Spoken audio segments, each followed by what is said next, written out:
Audio Jungle. Audio Jungle. Audio Jungle.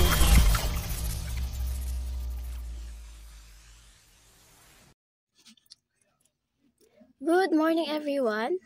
So we are here today again.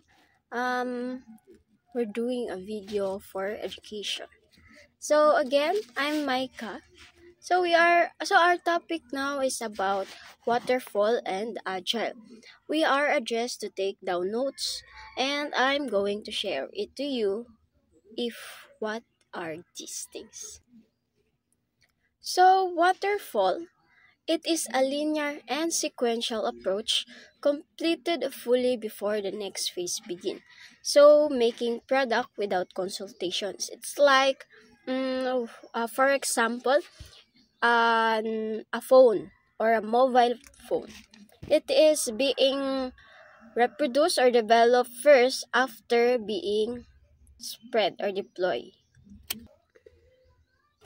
Agile is an iterative development approach that can increase the satisfaction of customer and changes are welcome.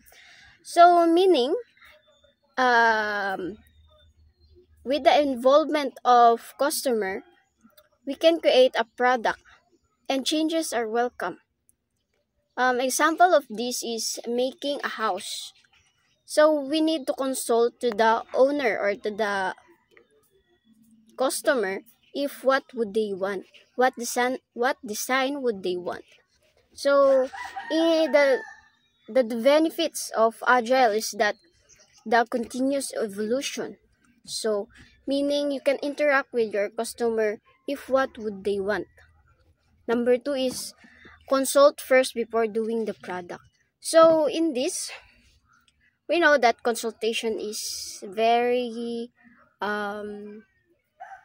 best to do in doing a product. So we need also to consult if what they want. So number two is the customer collaboration. In every phases or in every stages of doing the or developing the product, so customer is always involved. So also the advantage is an early detection of problem or risk, early mitigation. So wherein in every stages that the customer is involved, so we can mitigate where is the problem is. Also wherein the waterfall, so it has a late mitigation of risk due to the uninvolvement of the customer. So what would you prefer in your in doing or developing a product? Is it waterfall or agile? So let's hear it from you. Bye.